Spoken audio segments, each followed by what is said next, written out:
Okay, I'm super excited to chat, Rick. Can I start by telling a story? Sure. Do you remember way back in 2015, what did you do for me and Bryce? You guys joined me for an open house for a couple days, and I showed you how I do them. So if you're listening, Rick and I and Bryce, we all go way, way back. You were one of the first agents that we met and like really connected with. Yes, you taught us how to do our very first open house. And you made it look so easy just talking to people. And it turns out that that's just one of your strengths, is just kind of talking, no BS, and just kind of showing up and seeing how you can help, which is now I see behind you part of your logo, part of your whole identity is Rick's Helps. So for those who haven't met you yet, can you share just a little bit about where you are today and how you got there? Sure, but first I want to say I'm so impressed with what you've built and how many people you've helped. It's just mind-boggling to Oh, see what you've developed. It's been fun to watch your journey. So it oh. it's a blast. I call you my kids. So Well, we love our relationship with you, and thank you for saying that. I appreciate that. well, I started selling real estate in 2012. I had really good years, really terrible years. And then my YouTube journey, as you know, I always kind of fiddled around with video. I'll never forget the first time we put you in front of the camera and we were trying to make some videos for social media and stuff. And you were shaking your hands. And as soon as we said go, you just went, hi there. And we thought, where did this come from? You were perfect. And, but I just lost it. And so I did, I messed around with a lot of video and put it on Facebook. And I mostly did like entertaining things, but I got to learn how to make it work. And then when we had the pandemic shutdown, I thought real estate was doomed. I really did. Because I didn't envision him dropping helicopter money out and mailing checks to everybody. But I thought, well, I think I'll just update people on YouTube. So I started making a few videos saying, well, here's what I'm seeing in the numbers, and here's what I think, and here's what I'm worried about. And then I did my first YouTube live using Zoom with my lender buddy, Pat, and it was a total disaster. And in fact, it's still out there 2.5 years later. It's still only got 68 views. And that's why I tell people, don't worry. If you make a bad video, nobody's going to watch it. Yeah, And that's such a good point. so, I mean, the whole thing was, are we on? I don't know. I think, oh, wait, yeah, we're on. Oh, wait, Pat, your mic's off.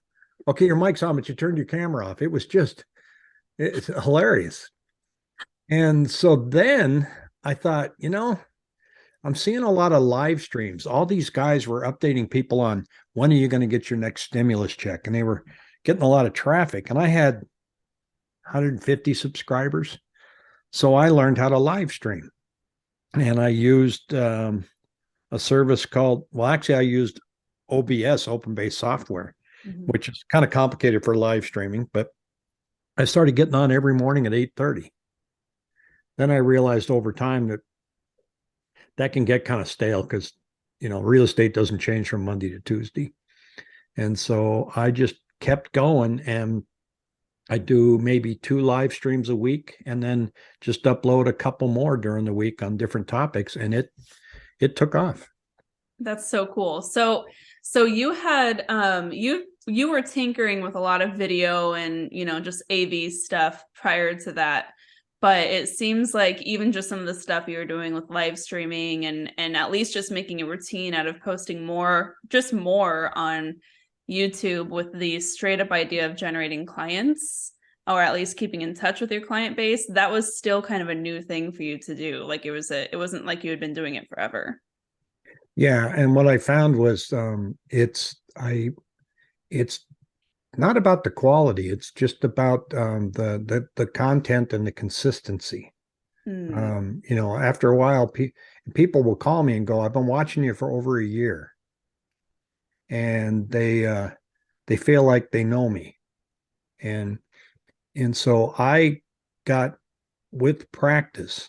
I mean, I mess up all the time. I don't care. Yeah. I mean, I'll say something wrong because I'm live, or even when I'm recording it.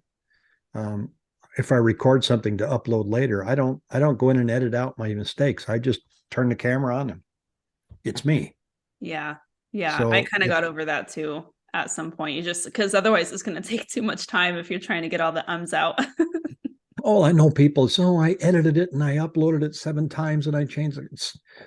Do me a favor, put some spinach between your teeth and don't comb your hair and make a video. Just make it as bad as you can and then make yourself Just post it. get it out of your system. But I think the important thing is, and you've developed this too, is that when you're talking to the camera, that's a person. Mm-hmm. So a lot of people look at the camera and they're worried about how do I look, how do I sound, and everything. And I just find the guts like I know there's somebody on the other side of the camera, and I'm talking to them just like I'm talking to you. I don't care if I have 80 people watching me live or two. It's and I like to answer people's questions. We have a live show on Friday with Pat, and we've got a regular following now. We recognize their names when they come on and ask us questions. Oh, that is so cool. And we had a meet and greet down in Chandler, and we had 18 people show up to meet us. That's a lot of people for a live meet and greet. Yeah, it was fun. And so now we're doing pop-ups.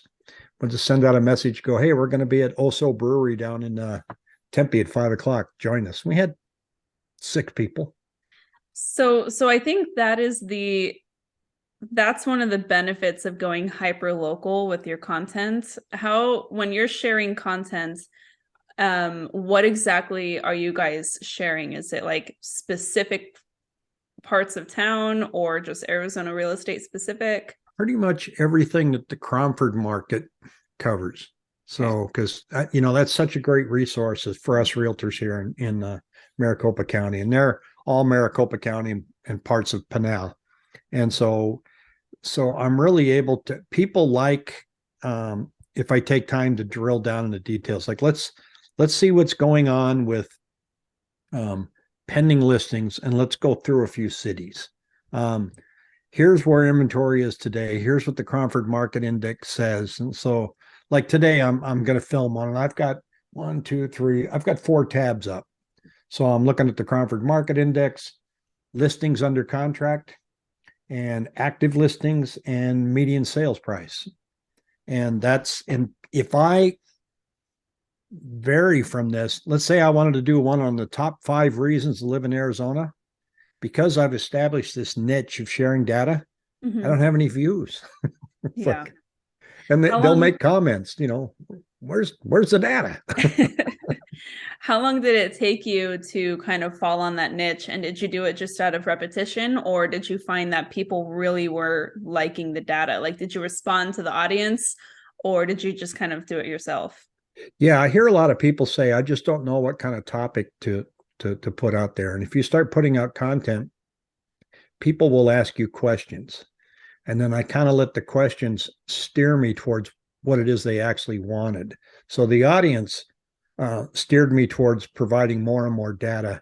And I don't make long-term predictions because Yeah. nobody gets that right, even Zillow and Realtor.com. But I show them, well, here's what they're saying for this year, and I show them how everybody's different. And then I finally got to where when I start, whatever I do, I just say this: we're trying to make sense of the crazy Arizona market and educate you on the data. So not only can you understand what's going on, but you can be a hit at all the cocktail parties. I love that. And people just keep coming back. I went from 250. I got my first phone call at email from when I had 250 subscribers. You got your first lead when you had 250 subs? Yeah, it was a listing. And they said, do you work out in Surprise? And I said, yeah. And they go, well, we've been watching your videos and we'd like to talk to you about listing our house. And so now, guess what my listing presentation is? And I've had more than just one with this. I walk in and I go, hi, it's nice to meet you. When do you want to get started? I don't have to show them anything. Yeah. It's just, how you got the book or people have the iPad and they're going through, they've already made up their mind Yeah. because I've already shared all the numbers with them. So it's great to walk in and I was shopping in Costco in North Phoenix, and a guy goes, Rick, and he Nice. had a mask on, and I go, I don't recognize you. He goes, oh, you won't. I'm one of your subscribers. That is so cool. I So went to that's really that's a good illustration of what we like to talk about, which is attraction-based marketing, right? And all the time I'm talking to agents, and they're always wanting like the strategy or like the lead gen, or they're like, Steph, what do I need to do to get clients right now? And there are ways you can get clients right now, but if you can just put a pause on it, allow yourself to trust the process and really get serious about this form of content marketing, where you're going all in on just generating an audience and trusting that they'll let you know when they need you, everything changes. And for you to start generating leads and monetizing your channel in that way with only 250 subs, so many agents that I'll talk to, they get disappointed because they only have 100 people subscribing to them, and they might be gaining like 5 new people a month or something like that. But could you imagine having like a captive audience of 100 people every single time you have a video? Like yeah, that I actually look at does it a like lot for mailing, you. your thumbnail. I call that a postcard. Yeah. When you get on the phone on YouTube and you go through and you see the videos and thumbnails. And so, as far as I'm concerned, I've mailed out 1.8 million postcards this year. Great. Oh my That's gosh, how that's such many a good impressions I've perspective. had. Yeah. And And I've there's no difference in how much people are looking at a physical postcard. It's about the same. It's a passing glance on the way to the trash. the people that contact me say, I don't know how it happened, but I bumped into you on YouTube. Yeah. As YouTube puts it out as suggested. And I think there's, can I share with you some of the things I don't do that I've been told to do? Yes. Call of action, call to Okay. action. I don't do it because they're watching me for a reason. And they already have my contact information on there, and they know why I'm on YouTube, and they know I sell. And I've discovered, because I look at retention, and if you put in, like, I don't even do an intro now, I Yeah, me just either. get right to it. And sometimes I'll get on and I'll go, hi, I'm Bob from Miami, Florida, and you can reach me. I sell homes down here and blah, blah, blah. And you're like, when are you going to get to the content? Oh my gosh. Can I tell you a story? We're sitting on the couch the other day, and Bryce and I have the YouTube channel on our shared email, like our Gmail. That's how we sign into it. And he goes, oh, you got another mean comment on this video. And it's this one video where everyone keeps just obliterating me. And I'm like, come on, this video is like 3 years old almost. Yeah. And it took me like 4 minutes to get even started because I made this rookie mistake. And it was earlier on when I was making these longer form videos. And I don't know, I haven't even looked at it since I posted it. But every other week, I'm getting this like nasty gram comment of like, are you ever going to get to the point? You need to pick it up. These videos could have been a 3-minute video instead of a 14-minute video. But people want, like, they understand what it is they're searching for. That's how they found the video in the first place. And I think so often we assume that we have to really spell it out for people.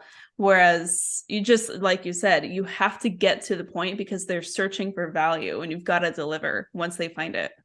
Yeah. I mean, one guy was complaining about my title once, and I said, but you can just scroll forward. A lot of people don't know they can do that with their thumb on the phone.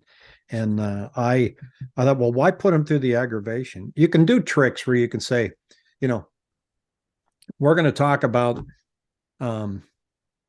Open Door and what they're doing with their listings today, and then put in like a real quick 5-second stinger, and then jump right to it. People don't mind that. Yeah. But they hate it if you got a string. I mean, I use YouTube. How do I change a radiator in 2008 Chevy? And if this guy's telling me all about his shop, I go on the next one. Yeah. It's like, hurry up, get to the wrenches. Yeah, that's actually, I've never really thought about it from that standpoint, because YouTube is all about sharing solutions, right? Like people are usually searching for information that they need to make a decision or to move forward some way towards something that they're trying to accomplish. And if you think about it, like from that example, that person, you're already in a bad mood because you're trying to do something, like repair something you don't even want to have any business dealing with, right? That's right. Um, And it's the same thing. So like if we're talking about parts of the transaction, for example, or trying to share frequently asked question answers, stuff like that, homeowners are already super overwhelmed with the process. They're already in an emotional state to start with. So if you do start kind of messing around with all this other fluff, like you've already lost them. Yeah, and I don't now I don't watch other agents' YouTube channels. What I do is I'll scroll through and I'll look at the thumbnail and I'll look at the topic and I'll look and see how many views they got as I'm trying to do my research. Mm-hmm. And so I try not to replicate what they're doing unless I see a topic that's really successful. Then I'll go get, there's plenty of us out there. So if I'm doing something on Wells Fargo getting out of the mortgage business, that doesn't mean that you can't. So, because I'm not sucking up all the bandwidth, but I, I, the thumbnail is really important. The content, the biggest mistake most people make when they're just starting out is sound. Your sound's more important than your camera. Yes, those have also let me know this on my older videos where I had really crappy mics. Is your mic even on? I've gotten I a lot know of those. People but are so the thing about people complaining though, YouTube uh-huh. doesn't care if people are complaining about you or complimenting you. It's still showing activity. So you can have people just chew you out in a long string of complaints, and YouTube's going to put your content in front of more people. Yeah, they're like, this is great. No, I know.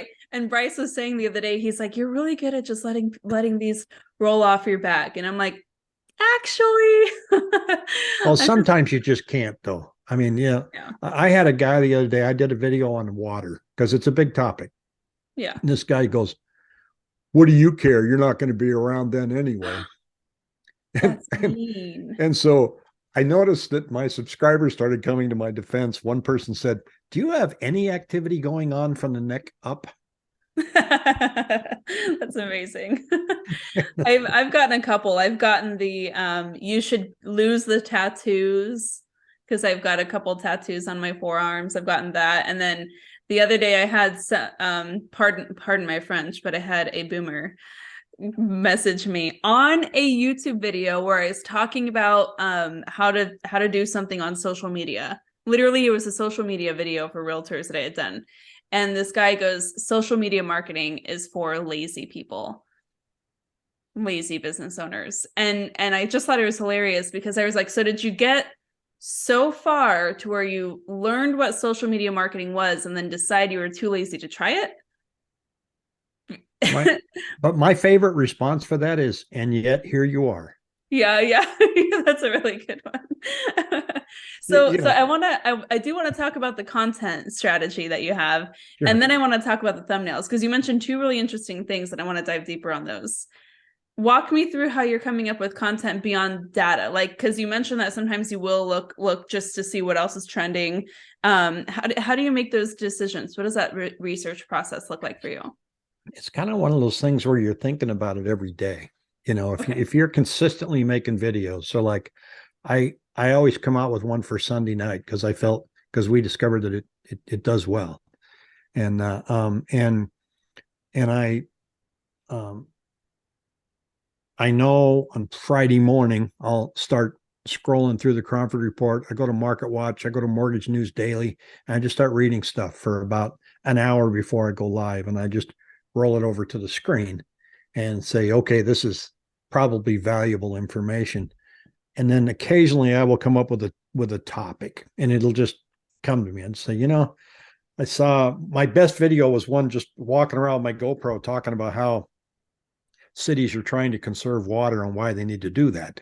And it got 27,000 views. And I haven't been able to replicate that yet. I still keep trying, but I think I've worn out its useful life talking about water now. But Mhm. um, I I just get on the web and just start researching things in the real estate industry. I go to Redfin. What did they say? I'll see a Zillow headline or something, and it might be a trending topic, and I'll talk about it, or I'll just say, let's spend this time going through the data today, and I'll just roll people through the numbers. I I don't even know what I'm going to talk about. We're learning it together. Wow, look what happened to that. Look at his pending listings. They're going up. You think they'll stay there? Um, it's just the same thing that you and I would talk about if we were at your kitchen table, and we had a laptop. Stefanie, look at this.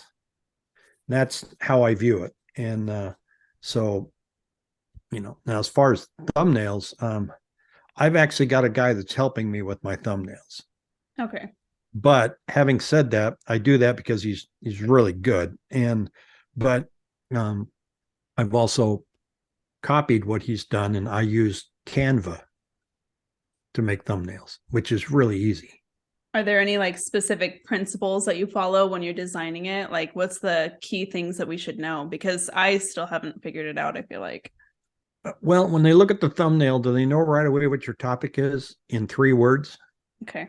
Because a lot of people there's a guy in California called One Rental at a Time, and he's got a successful channel only because he puts out about 4 or 5 videos a day, and his thumbnails are awful. They've got too much stuff in them, Zillow, Wells Fargo, this rental, and like I don't even know what the topic is. My head's spinning. So my thumbnail will have me, and they all have me because I want them to recognize me. Yeah. And then the title will say, "Didn't see this coming," and then in the subject it'll say, inventory is going down instead of up, something like that. So now So you you can do look at the that. thumbnail, and then you can see the title, Okay. and then you connect the dots. But if that thumbnail's got too much verbiage, then you don't get it. Then you got to kind of figure out your color. There are certain colors that just don't get attention. And the favorite color right now is nuclear explosions or flames. Everybody likes to be a sensationalist. The end is near. They'll watch you. Yeah. Crash. They'll come if you. And I tell my guy, I don't want any clickbait. I don't want you to say crash is coming. I don't want to play that game. Yeah. I could triple my views if I did. It's gross though. Yeah, it just I think there might be a crash coming. I don't know. But here's where we are today. Yeah. So okay. So we're gonna when we're doing it on Canva, is it important to be really consistent with colors in general, or can you like kind of skip through a couple? You can tell if it worked or if it didn't by looking at your click-through rate. Okay. The click-through rate is somebody saw your thumbnail and they clicked on it. So you had a good click-through rate is anything over 6%. So if you made a thumbnail and it got 3% click-through rate, then put that in your brain that says, I won't do that one again. Okay. And That's when you get helpful. something over 6, then try to improve on it. And I've had some that consistently go 10 or 12%. Nice. And so my thumbnails, if I go through and look at them, I don't really have I don't think a consistent color, but maybe more of a consistent theme. Um, they're just me, and then my we actually hooked up with 2 other ladies just by accident and on the show because Jackie was always on our live show on Fridays, and somebody said you should have her on because we called her our senior research analyst because we didn't know a number one. She goes, I'm on it. So we had her on the show, and it was so popular. We met with her and her business partner, Ruby, and said, let's make a television show format that's going to air Thursday night at 6:00, but we're going to pre-record it. And we're going to consistently come out at 6:00. And it's been one of our best videos. Do It you do that on consistently Zoom? gets it. What's that? Do you do that on Zoom? I use StreamYard. Oh, so everybody plugs in a StreamYard to film it. Oh, Yeah. interesting. Yeah. I'd like to use OBS, but I haven't found a good way to bring guests into OBS. And OBS is open-based software. It's once you figure it out, it's easy because then you can use this thing called Stream Deck here to, change scenes and stuff. And I mean, I just like tinkering with that stuff. Yeah. So my son Levi is telling me a funny story the other day. He said, because it drives him crazy when a real estate agent comes in and says, well, I'm in my 50s and I just can't learn that stuff. Oh man, I hear that all the time. Although I think that they're getting better. I used to hear it a lot, almost in kind of like a condescending way, but now I'm Yeah. starting to hear a little bit more curiosity. I think maybe as they're seeing some other people do it that are kind of closer to their demographic, and they're like, oh, okay, well, maybe I can. Levi's telling me the story. He goes, yeah, but my dad's in his 70s. And I said, stop right there. I'm not in my 70s. He goes, okay, for illustration of the story, since I told her he learned how to live stream, he learned open base software, how to hook up the camera. He goes, we didn't teach him anything, and he's doing it. And I said, okay, now remember, Levi, I'm 68. Dial it back. That's important. Those details matter. Yeah, that's right. Do your brothers think I'm in my 70s? Levi. So if someone doesn't want to learn like the streaming and that kind of thing, Zoom probably works. Like set up a Zoom meeting, have everybody drop in, just hit record. That's what we're doing right now. So I'm on Yeah. Zoom, and you were like, I don't usually use Zoom. I had to find my bearings a little bit, but like this is a really easy way to do it. And Yeah. I film all of my podcasts and interviews and that kind of thing. And then if I'm just doing an actual podcast, like just an audio recording, I'm straight up just using QuickTime on my computer. Like I'm not even because for me, I do find a lot of the different software a little bit overwhelming only because I haven't done it yet. And I feel like I have so much on my plate between work and family and everything else that learning something like that feels harder than I know it is. So I just haven't Yeah. created the Yeah. time for it yet. Well, I think, in using Zoom, if you're a realtor, if in your case you're educating real estate agents, so you're going to show this to realtors and interview realtors. But if you're an agent, interview somebody in the industry that has something that they can share that you think your clients want. Like, don't Yeah. interview a title person. What does title do? Nobody cares. They don't want to know. Nobody wants to know. I mean, I've get questions from, we're going to interview an appraiser. I'll bring him in for a short segment, but I interviewed a guy on that's considered a water expert in Arizona. People love that content. Oh, that's really cool. I'm trying to think of more people to bring on and bring on like some finance guys and go, so where do you see the economy headed? Because I can't guess. So what do you, and people like that. And so that helps you get more eyeballs. But the eyeballs grow if you're just consistent. If you put something up this Monday and you don't touch it for 2 weeks, YouTube looks at you and says, well, I guess they're not a player. Right. Yeah, they do reward that consistency. And you can be consistent if you're just once a week. Yeah. There's a great agent. She's in Scottsdale, Caitlin McKeag. She's on YouTube. And she started out just doing Monday afternoons. That's it. And she grew. And she actually had me on my show, and I had her on hers just because my audience was saying, you should bring Caitlin on. So I did. But you got to be careful, because if you're interviewing real estate agents on YouTube gets confused as to what you want for an audience.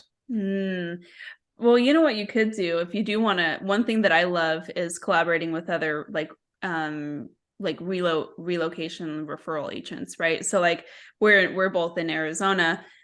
You should be interviewing people from Chicago, right? So like, what does it look like for their clients who are coming south and vice versa, right? Like that kind of thing, I think makes a lot of sense to do. Yeah, I've done that a little bit. I did Jeb Smith in Huntington Beach, and then a gentleman named Scott in Minneapolis. And so I'm not against that. I think that's a healthy conversation. People like learning about that, especially California, because Jeb will say, well, Rick, how do they get a hold of you if they're interested? But I never know where the calls just come out of the blue. Your phone rings and they go, oh, I can't believe you picked up. So how many leads are you generating? So your channel's almost 5,000 subs from what I saw, like 48 maybe. Did I see that? Yep. 48 something. So okay. So how's business from YouTube going? Well, last year 15 out of 16 sales were YouTube. That's super cool. And this year, all of my business, I don't do open houses anymore. I just, and so it's all YouTube. I went to get a new iPhone, and I walked into the iPhone store, and the guy goes, "What can I help you with?" And I said, "Well, I just ordered it online. I'm here to pick it up. He goes, oh, okay, let me take you over to the sales guy. And the sales guy looks up and he goes, oh, my YouTube guy. Oh my gosh, that is so funny. And the other guy goes, oh, is this the guy you were telling me about? He goes, yeah. So you're doing a little bit of both. You're lead generating for sure. You're building that brand awareness. And by the way, just because somebody doesn't subscribe to you doesn't mean they don't watch you consistently. So that's only like probably a fraction of your true audience, which is super cool. But I noticed that your views are really high too. So like for me, my views don't even get what you get. You have a lot of videos, and it seems like most of your live ones get almost 1,000 a lot of times, which is Yeah, they really do. great. The live ones will have maybe 60 people watching us actually live. Okay. And then I just leave them up and then they keep going. But the like button is more important than the subscribe button. So you got to Interesting. figure out creative ways to ask people to punch the like button. Okay, give me a few. Um, well, we all know we've had enough rain, and if you push the like button today, the clouds will go away. Um, I've read that 9 out of 10 people that want to lose weight can't do it unless they push the like button. And anything like that, and people will laugh and click, and you can tell when you do a call to action on the like button somewhere in the video. You know, by the way, do me a favor. I feel like I'm catching a cold. Hit the like button so it doesn't happen, and they'll do it. Oh Um, crap. Now I'm gonna have to do that. yeah, so it's but if you make it fun and I like to have fun. Now last week, I have to share this with you. We did our Thursday show where we had Stefanie and not Stefanie, but we had Jackie and Ruby and Pat on there. Uh-huh. And Pat's got his own following. He's kind of a quirky guy. He's funny as hell. And so I wanted to demonstrate Chat GPT, where you can ask it a question and it'll answer and I can give me a good chicken recipe. Is that the AI thing? Yeah. Okay. So I wanted to demonstrate it last week. And I said, a lot of real estate agents are using this for YouTube content. I go, but I thought I'd have fun with it. And I said, so I sent it a message and said, please send a polite email to Pat telling him that he can't be on the show anymore, my YouTube show anymore, because he's too ruggedly handsome. And it spit out this email, dear Pat. And we read it. And I go, now let me show you what's cool here. And I go, say something about his hair. And it goes in and goes, Pat, you may want to consider a new hairstyle um, to help offset your ruggedly handsome looks. And it was we just had tears down our faces, rolling and laughing at this. Oh crap. Okay, so somebody actually just showed me that for the first time the other day. It was some of our dear friends and coincidentally past clients who came over for a play date because they have a kid. They have 2 kids about our kids' age. And the husband was like, hey, have you guys heard about this? And I've heard about it, but I haven't really played around with it. I didn't really know what it was about. And he pulled it up and he said, okay, you can tell it to come up with a real estate property description. So I was like, okay. Yeah. So I said, I'm like, let's get really detailed here. So I say, okay, give me a real estate property description for a waterfront property in Huntington Beach. And this sucker like puts it out. And I looked at Bryce and I was like, oh my God, did we just lose our jobs? Like that thing is a little scary because it is so good. But I didn't think about how you could use it for creating content. I mean, I guess I'm kind of behind the curve when it comes Well, to some people that put stuff. in, because it doesn't, the chat bot does not cruise the web. So it can't give you any current Because it's numbers or closed something. source, right? But you Or can say, what are some good topics for the Arizona real estate market? And it'll spit out about 10 things. wow. And you can look at 8 of them and go, those aren't any good, but wow, this one's good. And I Okay. mean, it's immediate. So I was going to show something today because I put out I thought we'd go back to Chat GDP again a second. And I said, can you make a good recipe for chicken breasts? And it goes, sure, here's a simple recipe for chicken breasts. And it's all laid out there. Preheat your oven to 375 degrees, season the chicken breast, salt and pepper. And then when I'm on the show, I'm going to say halibut, and it'll spit out something for halibut. So for me, I like to cook. This is a game changer. Oh my gosh. So Could you say like what YouTube tags are good for this kind of video? what YouTube ads? Tags. Like could you Tags. Yes. it would Yeah, do it would that? probably give you that. Well, let me try. Let's say um sometimes let's see, what is a good YouTube tag? Good YouTube tag for an Arizona real estate video. And we'll see what happens. Let me see what it spits out here for us. Oh, it says an error occurred. They've got so many people using this thing that Oh, I bet. it's been having problems. And um so I don't know why it did that, but Well, it's I want to play around with it. It sounds super David submit. interesting. Yeah, it's got so much traffic that I'm running into just crashing all the time. Well, I keep seeing people post about it on TikTok. So Yeah, there's probably like a viral video going on about it. So all the kids are trying to get on. What speaking of YouTube tags, like let's talk about YouTube tags.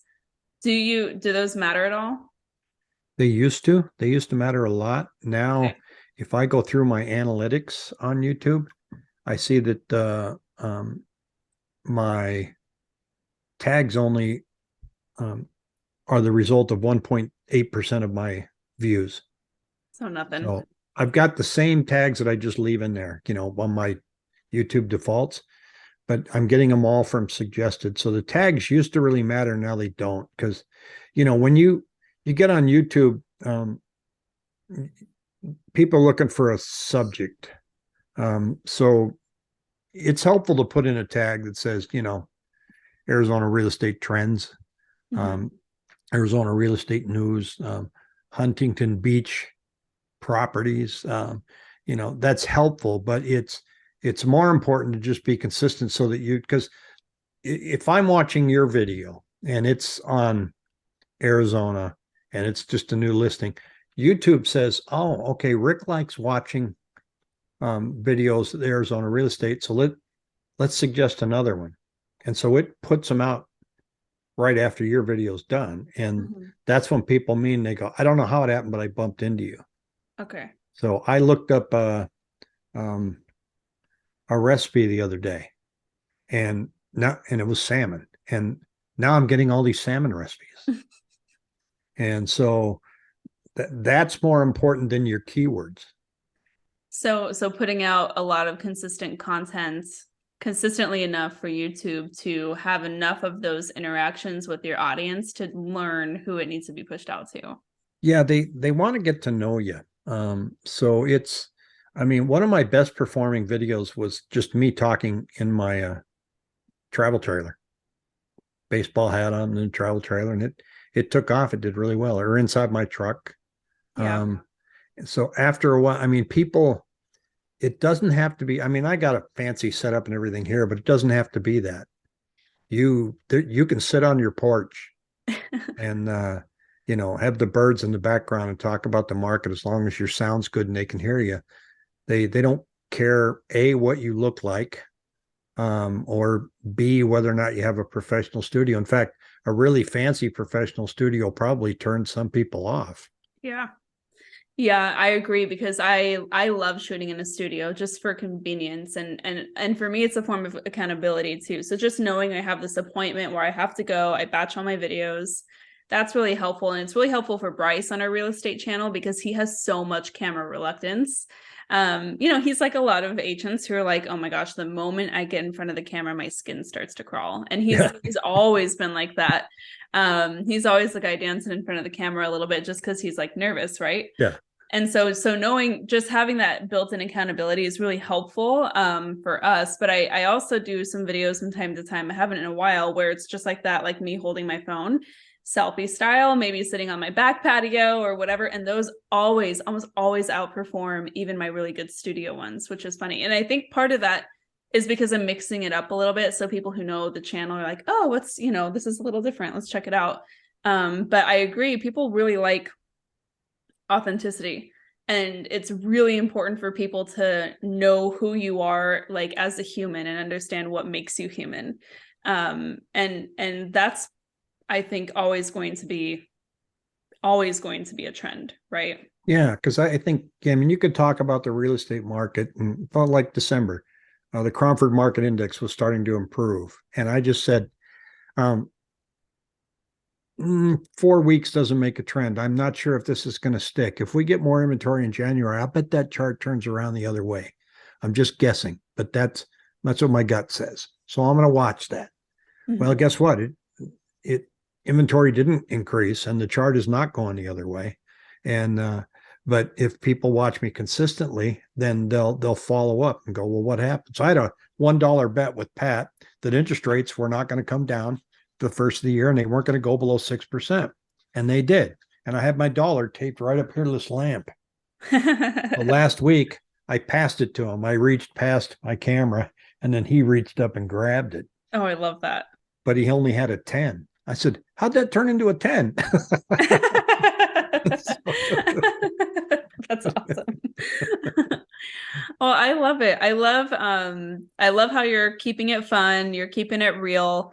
You're at a point in your life where being able to be mobile and travel around and just kind of do what you want to do is important. And that's usually a luxury that's out of reach for real estate agents. But what you've done that I love, Rick, and I want to just acknowledge you for this is you've dreamt up a way to take something you were already kind of interested in and you were willing to try and create that business model off of it. And that is like the attraction based model. And it doesn't have to be like the biggest business or the smallest business, but you get to kind of decide how you want to create it, and then it can complement a larger lifestyle, which is super cool. And I think that you've done a really, really good job of that. And it's just been a ton of fun watching you grow on YouTube. And Oh, I I always share your appreciate it. YouTube. I always share your YouTube as an example on our market authority show calls. Anytime we're talking about YouTube, I'm always like, you guys got to look at Rick. Don't screw up his algorithm. Don't screw up his algorithm and go clicking a bunch of things, but make sure that you go check it out because you just do such a great job of consistency, which you've said a ton of times, and just putting yourself out there and being real. And I think that that's going to be really, really a core part of how you keep growing, which is Well, awesome. my advice to people is, look, you're never going to like how you look on camera or how you sound. I I don't, but I don't.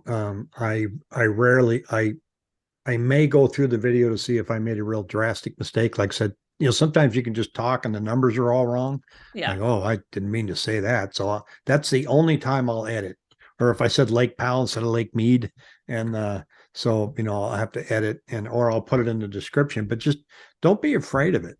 Just do it with your phone or GoPro camera and just get it out there, and you can find whatever niche you want.